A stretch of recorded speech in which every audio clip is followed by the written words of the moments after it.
Good morning student, myself Sandeep and today we will discuss chapter 7 of history, chapter 3, that is your Delhi Sultanate, that is your part 3. In this video we will discuss about the sources of history of Delhi Sultanate and administration.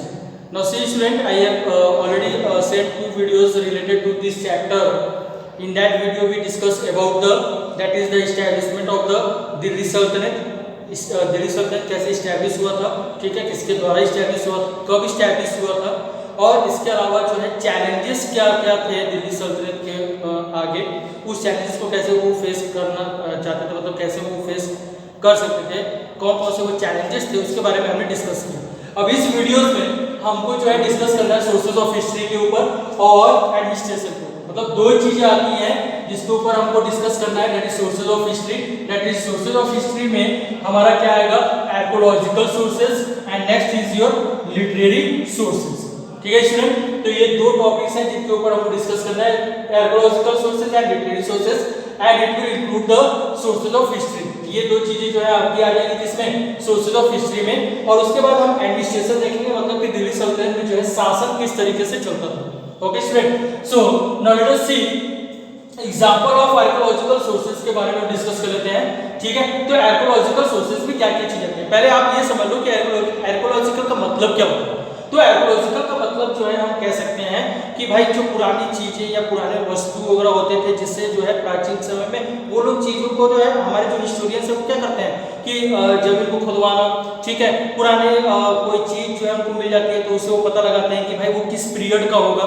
ठीक है ना, are you understanding student? So archaeological का मतलब कह सकते हैं हम simple भाषा में कि पुरानी वस्तुओं से जो पुरानी चीजें थी, जो whatever the old things are there, जो पुरानी चीजें होती थी उसके बारे में वो क्या करते थे, उस चीज के बारे में पता लगाते थे कि भाई वो पुरानी वस्तु क्या क्या है, किस तरह उस समय शासन चलता था, किस तरह के जो राजा होते थे वो क्या क्या चीजें जो है बनवाते थे। ठीक है ना, तो उसके बारे में वो पता जो चलता है उसको बोलते हैं आर्कियोलॉजिकल सोर्सेज। आर्कियोलॉजिकल का मतलब पुरानी चीजों के बारे में पता लगाना। ठीक है, तो यहाँ पे आपका जो है पुरानी चीजों में आप देख लेते हैं क्या क्या चीजें जो है दिल्ली सल्तनत में जो है आर्कियोलॉजिकल सोर्स के द्वारा हमको मिलती हैं। तो वो है हमारे मॉन्यूमेंट्स, ठीक है, mosque, tombs, weapons, coins and inscriptions.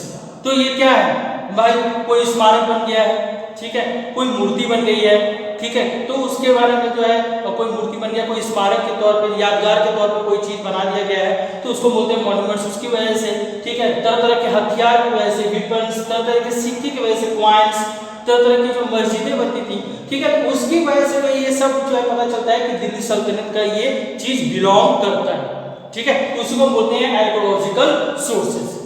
Clear student? तो आर्कियोलॉजिकल सोर्सेज में अगर आपसे पूछा जाएगा तो आपको एग्जांपल्स ये चीजें देनी पड़ेंगी, that is monuments, mosque, tombs, weapons, coins and inscription. These are the example of the your archaeological sources. Now next is your literary sources. Literary का मतलब क्या हो, कोई चीज जो है लिखी हुई चीज है, ठीक है, उसके बारे में हमको जो है पता लगाना तो कोई चीज लिखी हुई थी, ठीक है, वो लिखी हुई चीजों को जो है पढ़ रहे हैं, उसके बारे में अध्ययन कर रहे हैं, तो हमको पता चलता है कि हाँ भाई दिल्ली सल्तनत में ये सब चीजें होती थी। तो वो लिटरेरी सोर्सेज में आती है जो लिखित चीजें होती थी।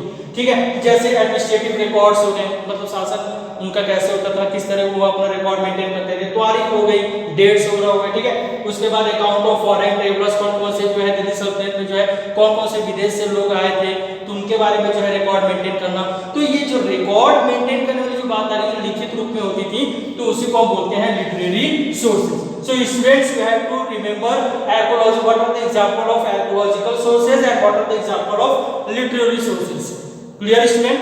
ये बहुत इंपॉर्टेंट है, आर्कियोलॉजिकल सोर्सेज और लिटरेरी रिसोर्सेज। तो ये लिटरेरी सोर्सेज के बारे में या आर्कियोलॉजिकल सोर्सेज के बारे में, तो यहाँ से जो है अगर आपसे क्वेश्चन पूछा जाता है तो आप ये सब एग्जांपल्स मेंशन कर सकते हो। Okay student, now come on the next topic, that is administration. अब एडमिनिस्ट्रेशन के बारे में हम डिस्कस करते हैं। तो भाई उस समय का शासन कैसा होता था, तो सिंपल सी बात है कि भाई शासन में जो है सबसे पहली चीज जो है वो क्या कलेक्ट करेंगे, रेवेन्यू कलेक्ट करेंगे, क्योंकि रेवेन्यू की बदौलत जो है वो अपने साम्राज्य को इस्टेब्लिश कर सकते हैं या अपने प्रजा की देखभाल कर सकते हैं।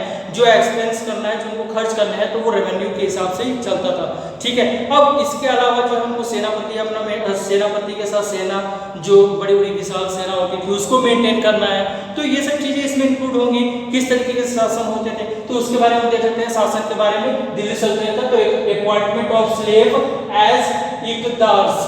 अब इकदार्स क्या होते हैं, देखो इसमें क्या है ना कि अपॉइंटमेंट ऑफ स्लेव का मतलब क्या है, जैसे किसी को अपना गुलाम बना देते थे और उसको जो है सेना में भर्ती कर देते थे।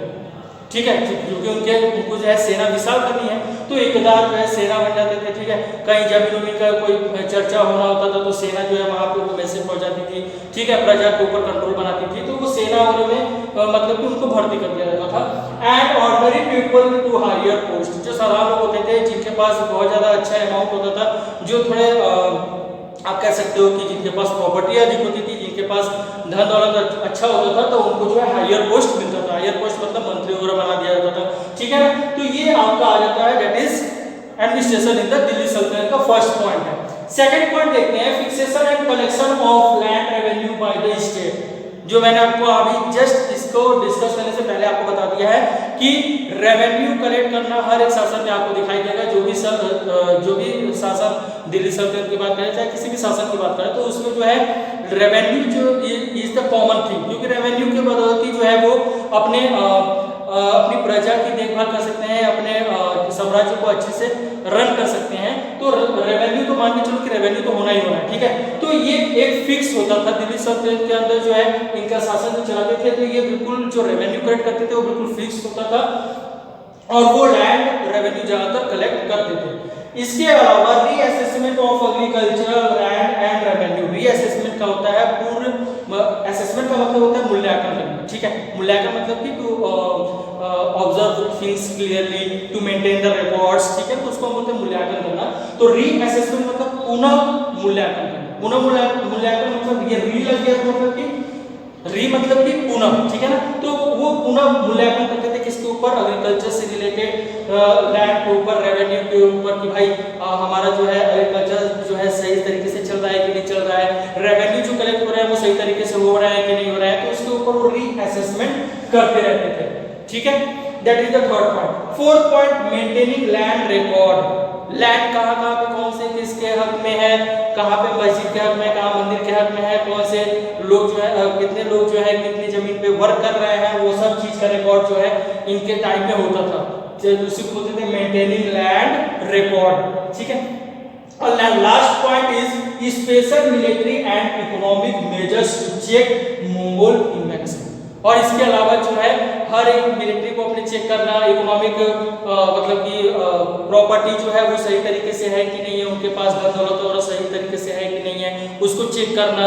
ठीक है, क्योंकि हर एक ही चीज जो है उनके लिए बहुत ज्यादा चैलेंज थी, दैट इज मंगोल इन्वेंशन। जो चैलेंज के बारे में हम ऑलरेडी डिस्कस कर चुके हैं, मंगोल इन्वेंशन के बारे में।